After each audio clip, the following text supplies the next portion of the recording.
सूत ही ससोच देखी मन मारे, पूछत नेहरा कुशल हमारे। कहूँ कहाँ तात कहाँ सब माता, कहाँ सिया राम लसन प्रिय भ्रता। ये मेरे भैया कहाँ है, आप हमें बताओ। तो माता केकई कहने लगी, तेरे लिए बहुत अच्छा साफ सुथरा कर दिया है, अब तुम राज करो। बोले माँ क्या नहीं आपकी बात को समझे।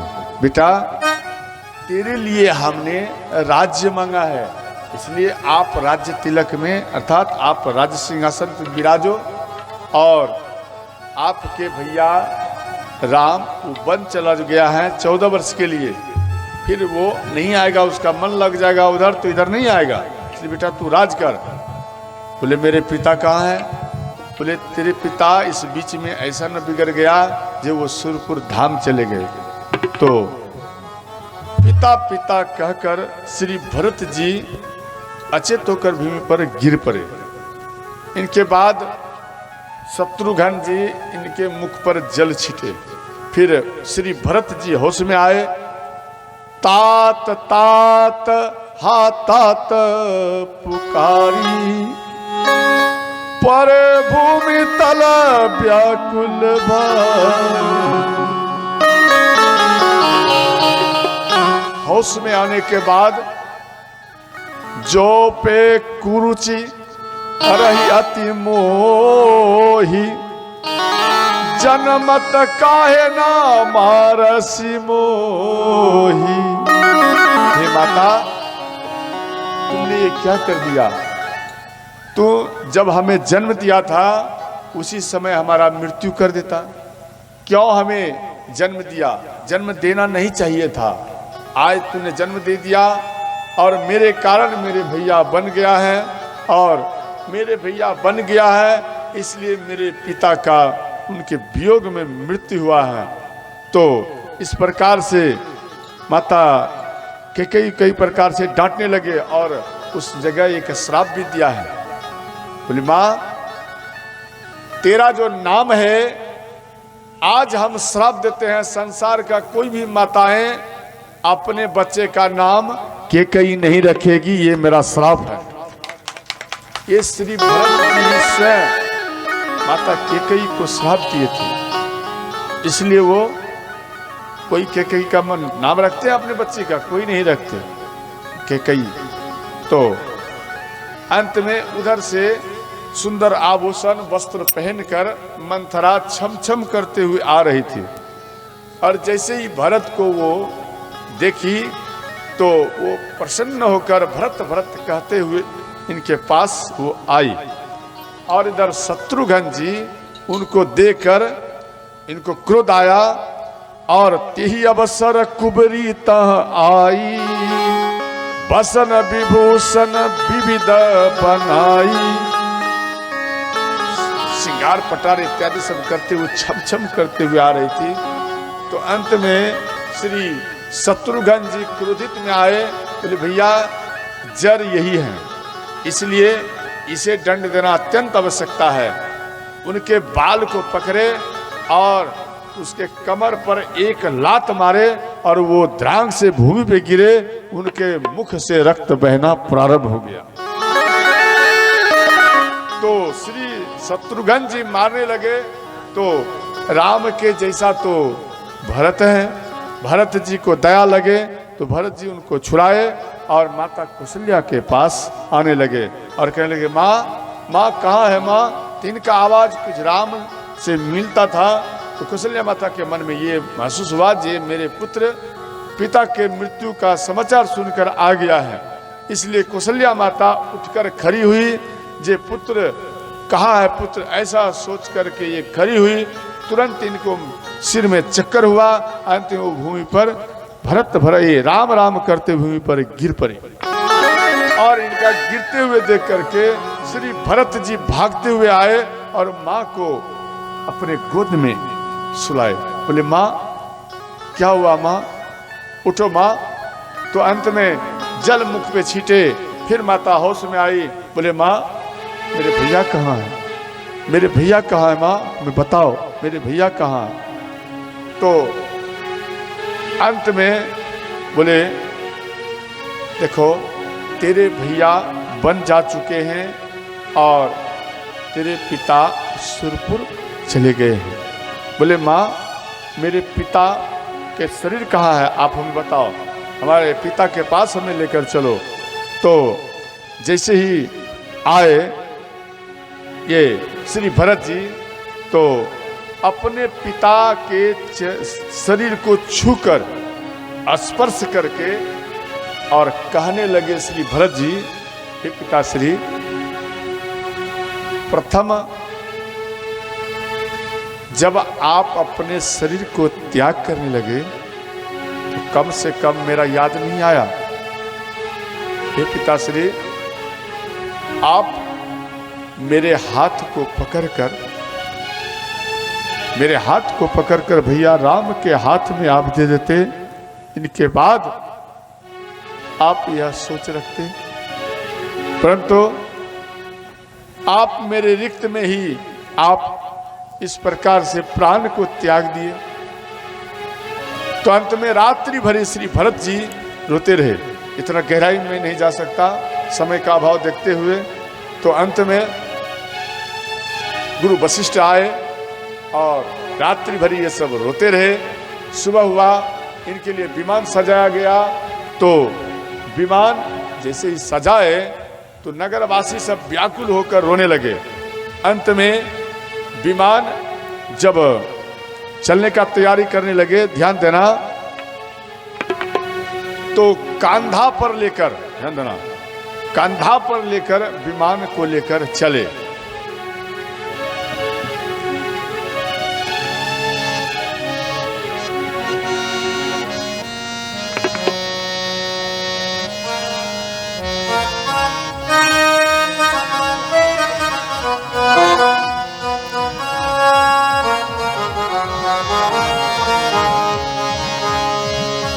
जब जाएगा यहाँ से कुछ भी न साथ होगा, 2 गज कफन का टुकड़ा तेरा लिबास होगा।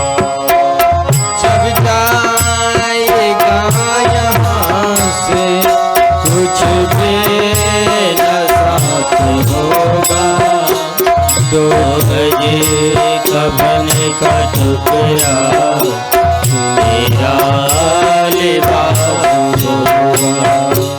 2 गज कफन का टुकड़ा तेरा लिबास होगा।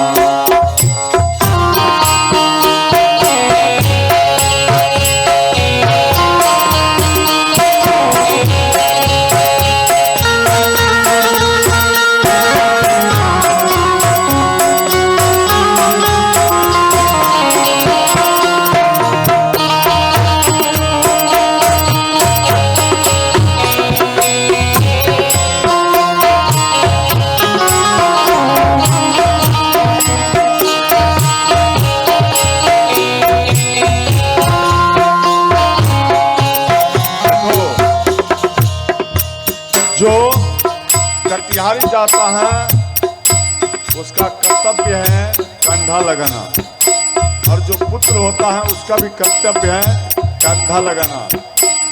जो पिता आपको बचपन में कंधे पर लेकर बाजार घुमाया, गांव घुमाया, आपका भी कर्तव्य होता है कि पिता का मृत्यु के बाद पिता को कंधा पर लेकर अंतिम यात्रा को पूर्ण करना चाहिए। कांधे पे धर ले जाए परिवार वाले मेरे, कांधे पे धर ले जाए परिवार वाले तेरे। यमदूत ने पकड़ कर डोले घेरे घेरे। यमदूत ले पकड़ कर जोड़ेंगे घेरे। पीटेगा छाती अपनी, पीटेगी छाती अपनी।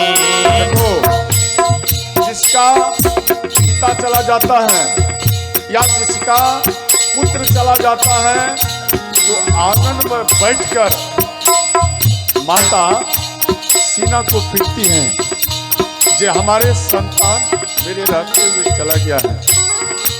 मानो किसी का पत्नी चला गया तो वो पति एक कोने में जाकर छुप करके रोता है कि आज हमारे पति चला गया है, और अब हम पति का फिर दोबारा दर्शन नहीं कर पाएंगे। जिनका पति चला जाता है तो माता फूट फूट करके आंगन में वो रोती है, जे आज इतना दिन तक साथ रहे, हे स्वामी आज हमें छोड़कर आप जा रहे हो। पीटेगा छाती अपनी, पीटेगी छाती अपने। उदास होगा तो गज कपट का टुकड़ा तेरा लिबास होगा। कपट का टुकड़ा तेरा लिबास होगा।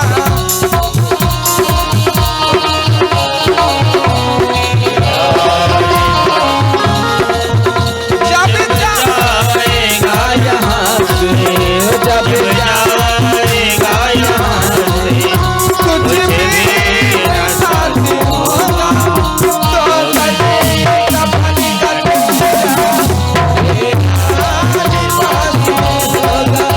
तो कभी कपट का टुकड़ा तेरा लिबास। जब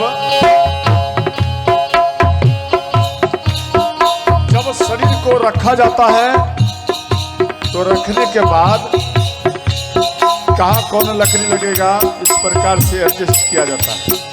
इनके बाद जितना व्यक्ति जाता है वो एक एक लकड़ी को रखता है, और जो बराती जाता है उनका भी कर्तव्य है कि कम से कम एक लकड़ी कांधे पर लेकर उनके शरीर पर रखना। जो इस प्रकार से करता है और जो कांधे पर लेकर चलता है सज्जनों, उसको एक अश्वमेध यज्ञ का फल का उसे पुण्य प्राप्त होता है।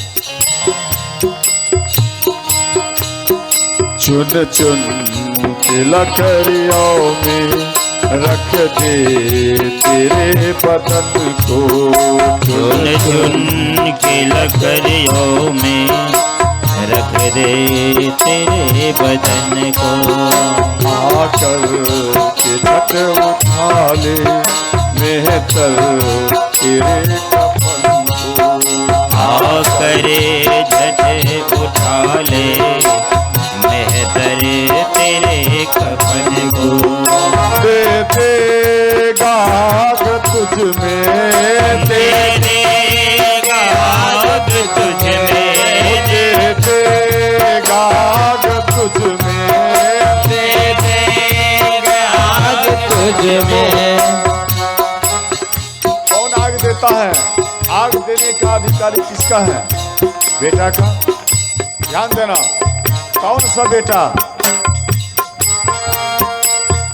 बेटा मानो 5 हैं, 5 बेटा में से आपका सेवा कोई भी बेटा नहीं किया। ध्यान देना, मानो 5 पुत्र हैं, 5 पुत्र में से एक भी पुत्र आपका सम्मान नहीं किया है। मानो पड़ोसी के पुत्र या किसी गांव के ही संतान मान लो, आपका सम्मान किया है, पुत्र के जैसा आपका सम्मान किया, आपका इज्जत किया, आपका स्वागत किया, आपका सेवा किया, नहलाया खिलाया, वस्त्र दिया। और याद रखना, आपका शरीर जब छूट जाए तो ये 5 पुत्र को छोड़कर जो बालक या जिसका भी बेटा हो, वो जो सेवा किया है वही सेवक पुत्र का अधिकारी होता है आग देने का। दे देगा आग तुझ में, दे आग तुझ में, दे देगा आग तुझ में, दे देगा आग तुझ बेटा जो है में। आपका, जो बेटा मानो नहीं काम किया, ना स्वागत कर रहा है, वो केवल वोटर ID कार्ड के लिए माँ का उपयोग, पिता का उपयोग करता है जी ये मेरे पिता है, केवल उसी योग्य है और आगे नहीं। दे देगा आग तुझ में, दे देगा आग तुझ में। बेटा जो खास होगा 2 गज कफन का टुकड़ा तेरा लिबास होगा। 2 गज कफन का टुकड़ा तेरा लिबास होगा।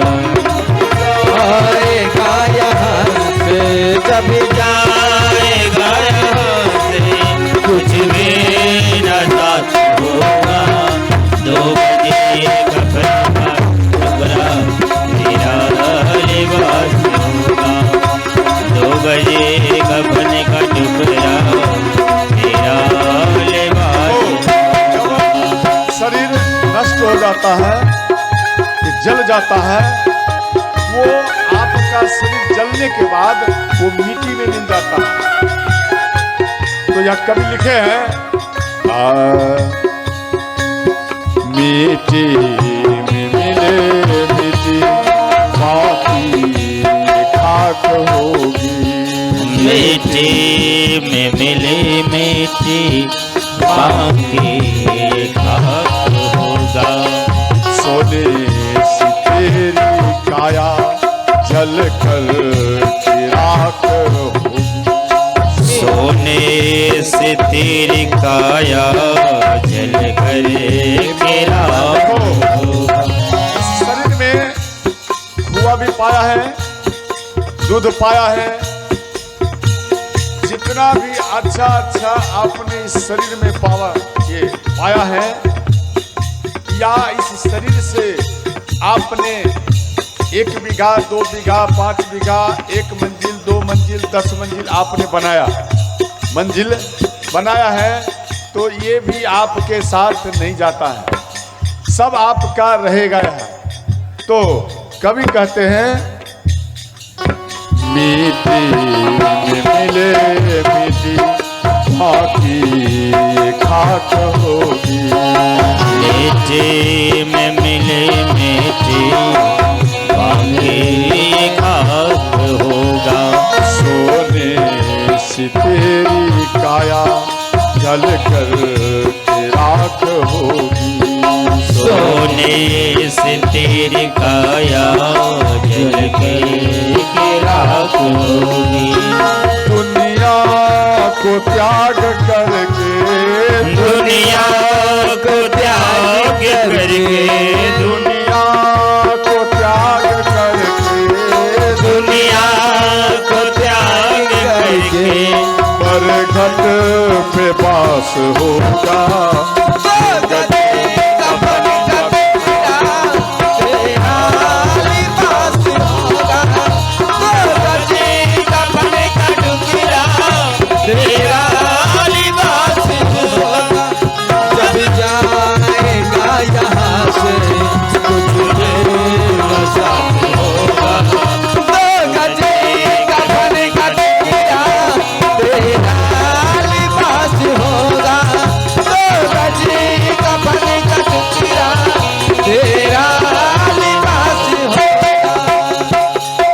ध्यान देना, इधर सरयुग किनारे आए और महाराज दशरथ जी के शरीर को चिता के ऊपर रखा गया, उनके ऊपर लकड़ियाँ दिया गया।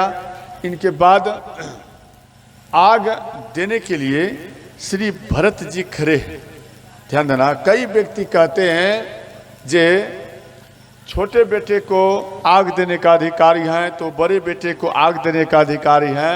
देखो ये बिल्कुल गलत है।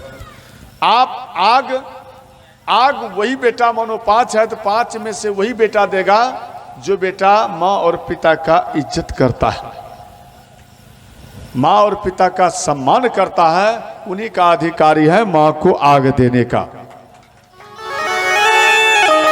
मानो 12 बेटा है, पिता और माँ को बार बार डांटता है और दुख देता है, या छोटा हो या बड़ा हो, तो उस बेटे के मुख हाथों से मुख अग्नि लेना नहीं चाहिए या देना भी नहीं चाहिए, और वही बेटा से देना चाहिए जो ज्यादा पिता से प्रेम करता हो। कई व्यक्ति कहते हैं भाई 12 रहने के बाद, छोटा रहने के बाद इन दोनों के बीच वाला पुत्र देना नहीं चाहिए, इनसे मुक्ति नहीं होता। देखो प्रेम से बड़ा ना कोई, जो प्रेम करता है वही सच्चा पुत्र होता है। बाकी वोटर आईडी कार्ड सर्टिफिकेट बनाते रहो और कुछ उससे होने वाला नहीं है। इनके बाद ध्यान देना, मसाल लेकर खड़े हैं और गुरु वशिष्ठ कह रहे हैं भरत अपने पिता के मुख में अग्नि संयुक्त करो। तो ये अग्नि संयुक्त नहीं कर रहे हैं, बार बार अपने भैया की राह देख रहे हैं, कहीं मेरे भैया आ जाए जे उनके हाथों ये अग्नि संजोग हो तो अच्छा है। इस प्रकार से मन में विचार कर रहे थे। तो इतने में ये गुरु वशिष्ठ फिर बार बार बोले नहीं नहीं ऐसा करो, आप अग्नि संयुक्त करो। अंत में गुरुदेव के बात को मानकर अग्नि संयुक्त किए। इतने में इधर कौशल्या माता, ध्यान देना, इधर कौशल्या माता ये रंगनाथ मंदिर में घुसकर एक नारियल लिए और सुंदर सा 16 श्रृंगार करके ये कौशल्या माता रंगनाथ मंदिर से एक नारियल लेकर भागते हुए ये शमशान घाट आ रही हैं। ध्यान देना, स्त्रियों का जाना माना है, फिर भी कौशल्या माता अपने पति के साथ सती होने के लिए वो आ रही थी। इनके पीछे पीछे कई माताएं भी थी। तो जब आ रही थी तो इनको गुरु वशिष्ठ देख लिए, तो अंत में बोले भरत सावधान, आपकी माँ सती होने के लिए आ रही हैं। तो श्री भरत जी वो जैसे ही माता कौशल्या आई और वो तुरंत उनके चरण में लिपट गई। ये श्री भरत जी लिपट गए तो बोले पुत्र आप हमें मत रोको, आज हमें अपने इस शरीर को पति के साथ सती होने दो। बोले माँ अगर आप इसमें सती हो जाएंगे तो मेरे भैया राम आएंगे तो हम उनको क्या उत्तर देंगे। पता जे भरत तेरे रहते हुए मेरी मैया चली गई, क्या हम उनको उत्तर दे पाएंगे। बोले नहीं पुत्र हम नहीं रुक सकते, हम अपने इस शरीर को त्याग कर देंगे और पति के साथ सती हो जाएंगे। तो बोले माँ ठीक है, अगर आपका इच्छा है सती होने का तो ठीक है, माँ तेरे सती होने से पहले मैं इस चिता में अपने शरीर को जला दूंगा। तो भरत जी भागते हुए अपने पिता के चिता की ओर चल दिए। जैसे ही भागते हुए चिता में कूदने के लिए जा रहे थे श्री भरत जी, माता दौड़ते हुए गई और भरत को पकड़ लिया। बोले बेटा ऐसा मत कर बेटा, तू ऐसा करेगा तो तू तो राम का प्राण है, फिर मैं राम को क्या उत्तर दूंगी। बोले नहीं माँ, मैं तेरे सती होने से पहले स्वयं मैं अपने शरीर को नष्ट करूंगा। बोले नहीं बेटा तू ऐसा मत कर। अंत में नगरवासी सब करोड़ों का भीड़ है, वो सब भरत का सराहना करने लगे, अगर भाई हो तो श्री भरत के जैसा, इस प्रकार से सराहना करने लगे।